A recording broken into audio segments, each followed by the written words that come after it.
எல்லாருக்கும் ஹாய். இன்னைக்கு ஒரு சூப்பரான வீடியோ பார்க்க போகிறோம். இந்த மண்டே இக்னோர் பண்ணிடுங்க. இந்த பேக் ஓப்பன் பண்ணுறியா? இந்த ஓப்பன் பண்ணு. எங்கள் பாப்பா ஸ்கூல் போகிறா. ஸ்கூலில் வந்து அவளுக்கு புக் கொடுத்துருக்காங்க. இப்போ ஓப்பன் பண்ணி உங்களுக்கு காமிப்பா. ஓகே ஓகே சொல்லு. பேக் வெயிட்ட பார்த்தாலே எனக்கு பயமாக இருக்குது.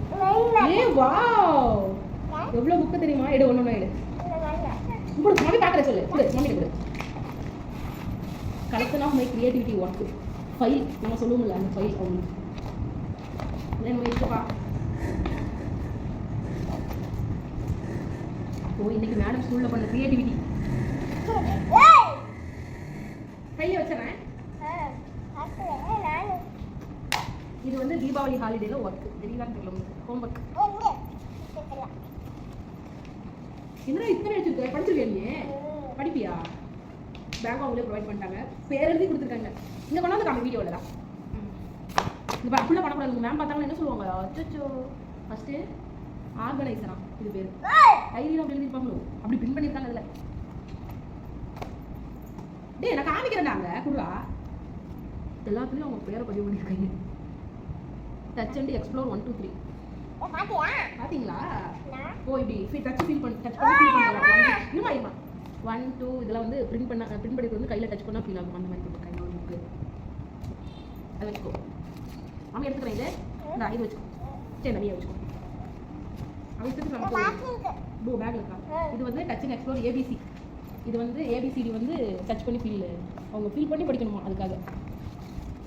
இது 2 புக்கு 1 2 3 ஒன்று ஏபிசிடி ஒன்று, அப்புறம் ஒரு டைரி மாதிரி ஒன்று ஆர்கனைசர்னு கொடுத்துருக்காங்க. இது எடுத்து காமிக்கிட்டா? இது கூட ஒரு நிமிஷம். இங்கே இதில் 3 இருந்தால் 1 2 காணா. ஓ, இங்கே ஒன்று இருக்கா? நீ மொத்தமாக 9 புக்கு இருக்கு. அந்த 3 இல்லாமல் அந்த டச் அண்ட் எக்ஸ்ப்ளோர் வந்து ஏபிசிடி ஒன்று 1 2 3 ஒன்று, அது இல்லாமல் ஒரு டைரி மாதிரி ஒன்று, அப்புறம் இந்த மாதிரி புக்கு மட்டும் 9 புக்கு. 8 புக் கொஞ்சம் சின்ன சின்னது தான். எத்தனை பேஜ்னா? இதான் ஃபஸ்ட்டு ஒன்றா நம்பர் போட்டுருக்காங்க. இங்கே வந்து காமில வீடியோவில் மரியாதை பார்த்தீங்களா? 16 பேஜ். பொம்மை பார்த்தாங்களா நம்ம? இப்படி காமி எப்படி தான் தெரியும். இதெல்லாம் ஸ்டிக் பண்ண சொல்லி கொடுத்துருக்காங்க. இதெல்லாம் ஸ்கூலில் சொல்லுவாங்க. இல்லை வீட்லையான்னு தெரியல.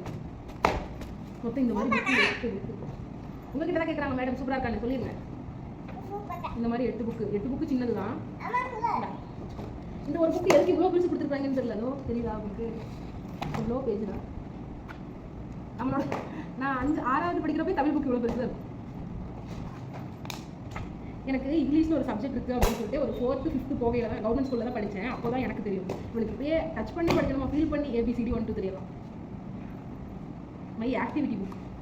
ஆக்டிவிட்டின்னு ஒன்று கொடுப்பாங்க 6th குரூப்பாக பிரிச்சுட்டு. ஆனால் இவங்களுக்கு புக்கு ஆக்டிவிட்டி புக் ஆகும். ஆனால் நிறைய பொம்மைலாம் கொடுத்துருக்காங்கப்பா. சரிதா? ஓகே, பேக்கும் இருக்கலாம். சரிதா? Euro Kids. உங்களுக்கு இந்த யூரோ கிட்ஸ் பற்றி இந்த வீடியோ பார்க்குற யாருக்காவது ஏதாவது தெரிஞ்சிச்சுன்னா சொல்லுங்கள். ரொம்ப பெருமையாக சொல்கிறாங்க ஒரு சிலர் ஃபீஸ் அதிகம்னு சொல்கிறாங்க. எங்களுக்கு என்னன்னு தெரியல. அவளுக்கு வந்துட்டு பேசிக் நாலேஜ் நல்லா தான் கொடுக்கணும் அப்படின்னு சொல்லிட்டு பேசிக்லேருந்து நல்லா தான் கொடுக்கணும் அப்படின்னு சொல்லி எதிர்பார்த்து 2 பேருக்கு போய் யூரோ கிட்ஸில் ஜாயின் பண்ணி விட்டுட்டோம். பாப்பாக்கு ஏஜ் பார்த்தீங்கன்னா 2 years 5 months தான் ஆகுது. இப்போயே ஏன் சேர்த்துனா அவள் வீட்டில் எல்லாத்துக்கூடையும் யாரையுமே படிக்கிறது இல்லை, சரியான சேட்டை பண்ணிட்டு இருக்கா. அதனால சரி அப்போ ஸ்கூல் போனாவது ஒழுங்காக இருப்பா அப்படின்னு சொல்லிட்டு தான் ஜாயின் பண்ணி விட்டுட்டோம். யூரோ கிட்ஸில் வந்துட்டு ப்ளே குரூப்பில் போட்டுருக்கோம். ஓகே பாய், தேங்க்ஸ் ஃபார் வாட்சிங். Okay bye. உங்களோட புக்கெல்லாம் பார்த்துருப்பீங்கன்னு நினைக்கிறேன். இனிமேல் டெய்லி இதே மாதிரி வீடியோ வரும். மறக்காமல் சப்போர்ட் பண்ணுங்கள். தேங்க்ஸ் ஃபார் வாட்சிங். பாய்.